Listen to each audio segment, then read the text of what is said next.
안녕하세요, 앨런입니다. 요즘 크리스마스 시즌인데 길거리에 사실 크리스마스 분위기가 나는 곳을 찾기는 좀 쉽지 않은 것 같습니다. 그래도 명동이라든지 아니면은 얼마 전 제가 다녀온 롯데타워 그 주변이라든지 뭐 등등 몇 군데 장소를 가면 크리스마스 트리부터 굉장히 아름다운 광경이 야외에서 만날 수 있는데요.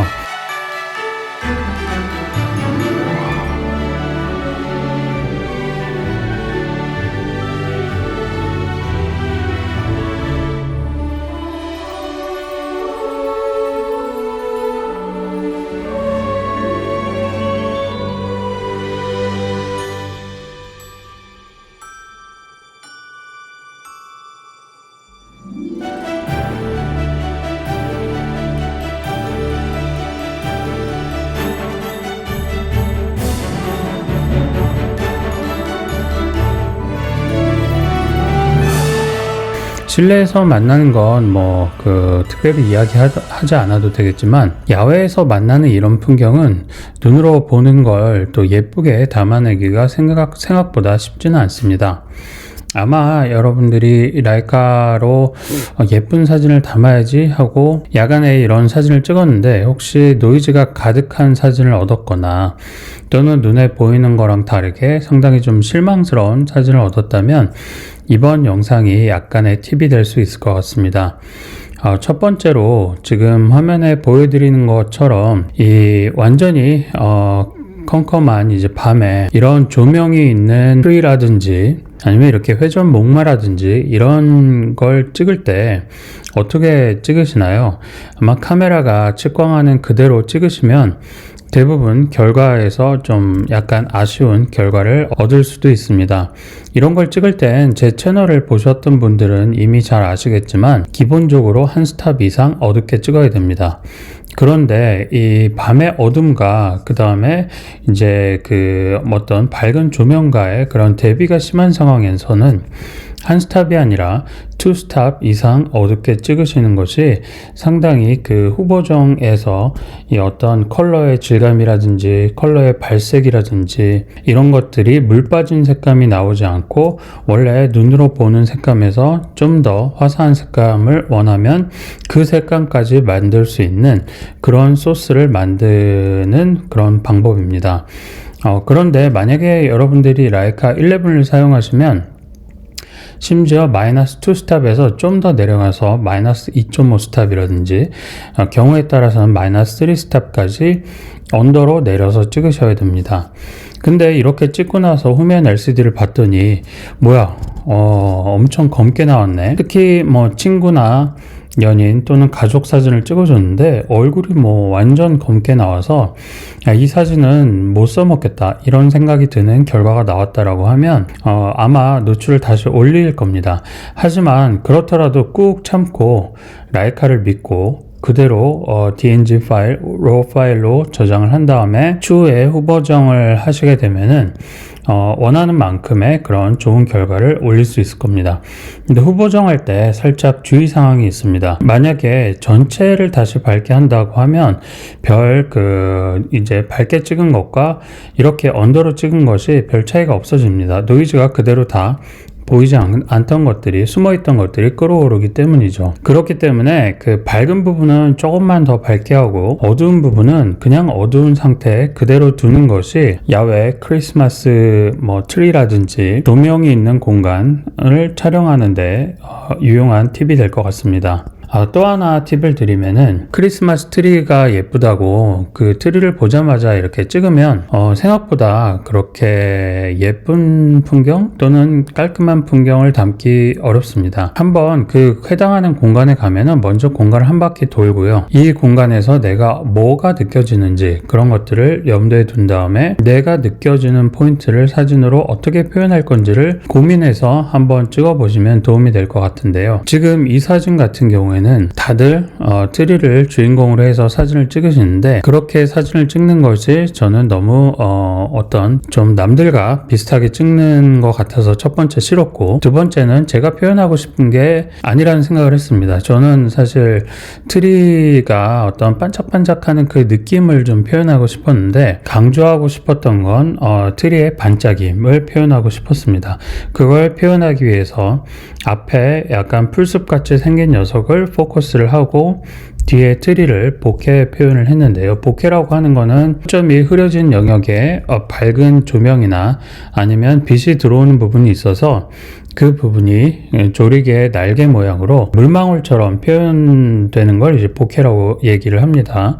그래서 보케 표현을 했더니 전경에 있는 그런 그라스는 굉장히 초점이 맞춰서 선명하고, 뒤에 있는 배경에 있는 사실 주인공이죠. 크리스마스 트리는 흐려져서 보케로 표현이 된, 어떻게 보면 저한테는 이 풍경이 트리가 반짝이는 모습을 강조할 수 있었던 그런 그 결과물이라고 생각을 합니다. 이건 이제 저한테의 그런 느낌의 결과물인 거죠.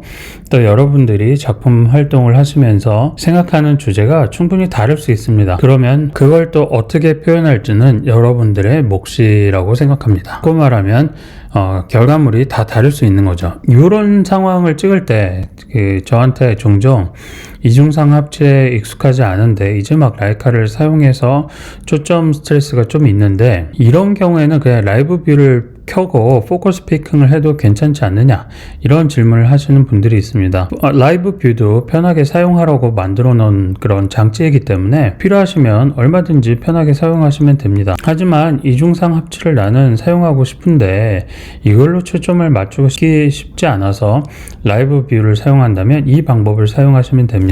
보통 카메라를 이렇게 가로로 쥐고 촬영을 하죠.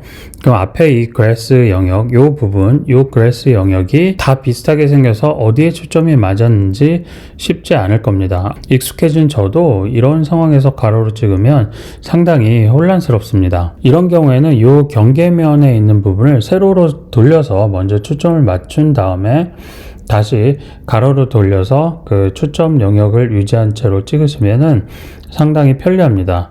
바꿔 말하면 이 가로로 봤을 때 초점을 맞추기 어려우면 세로로 돌려서 초점을 맞추고 다시 가로로 돌려서 찍으면 되고, 세로 사진을 찍고 싶은데 초점을 맞추기 쉽지 않으면은 가로로 돌린 다음에 초점을 먼저 맞추고 세로로 다시 돌려서 찍으시면 된다는 뜻입니다.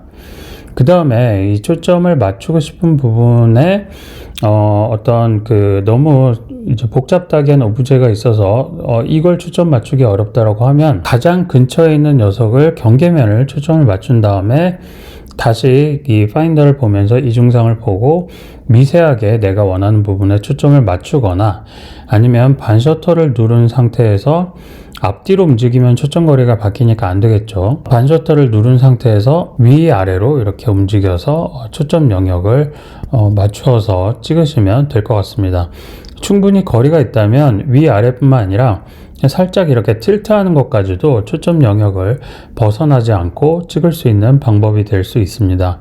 하지만 거리가 초근접이라고 하면 미세한 초점 거리의 변화에도 초점이 틀어질 수 있기 때문에 이런 부분은 여러분들이 유의해서 연습해서 내가 어떻게 활용하면은 초점도 벗어나지 않고 초점도 잘 맞추면서 반셔터를 누른 상태에서 다시 컴포지션을 할 수 있는 방법인지 이렇게 고려해서 한번 촬영해 보시면 될 것 같습니다. 이렇게 겨울의 추운 상황에서는 조명을 촬영하기에 매우 유리한 상황이 됩니다. 제가 오늘에 알려드린 테크닉을 좀 활용해서 야외에서도 조명이 있는 풍경을 한번 촬영해 보시고 내가 희망하는 결과를 남겨보도록 한번 연습을 해보시면 좋을 것 같습니다. 다음 주 화요일이죠. 26일 라이카 M 콘서트, 이제 라이카 M 톡쇼 콘서트를 진행합니다. 사실 톡쇼나 콘서트라고 이름을 붙여서 뭐 거창한 건 아니고요. 참석하신 게스트를 대상으로 라이카 이야기를 하는 그런 자리입니다. 제가 메인 스피치를 할 예정이고요. 저 말고도 한 2분 정도 더 부탁을 드려서 아마 스피치를 하게 될 것 같습니다. 그런데 이제 대부분 라이카를 사용하면서 생겼던 그런 경험들 또는 라이카로 말미암아 생겼던 그런 인연들에 대한 이야기를 저는 주로 할 거고요. 아마 다른 그 분들은 두 분 더 아마 부탁드린 분들은 최근에 여행 다녀오셨던 그런 사진들을 쭉 스토리텔링 하는 아마 그런 자리가 될 것 같습니다. 이제 이야기가 끝나고 나면은 모임에 참석하신 분들끼리 그냥 자유롭게 라이카 수다를 나누는 그런 과거에 제가 했던 라이카 M 유저의 밤 모임과 약간 혼합된 그런 개념이라고 생각하시면 됩니다. 이미 한 8분 정도 참석하시기로 했는데요. 아직도 한 몇 분 정도 더 참석하셔도 재미있게 저희가 즐길 수 있을 만한 상황이 될 것 같습니다. 그날 대부분 약속이 많으셔서 참석하기 어려운 분이 되게 많았던 것 같은데요. 혹이라도 시간이 되시면 7시에 26일 7시 반도카메라 강남점에서 하는 이벤트이니까요. 많은 분들 또 이렇게 지원해 주시면은 재미있는 그런 이야기를 나누면서 또 새로운 인연도 만들 수 있을 것 같습니다. 참석을 희망하시는 분은 이제 디스크립션 영역에 링크를 넣어 놨으니까 블로그 포스팅에 비밀 댓글로 성함하고 전화번호를 남겨주시면 됩니다. 네, 그럼 또 다음 영상에서 뵙도록 하겠습니다. 감사합니다.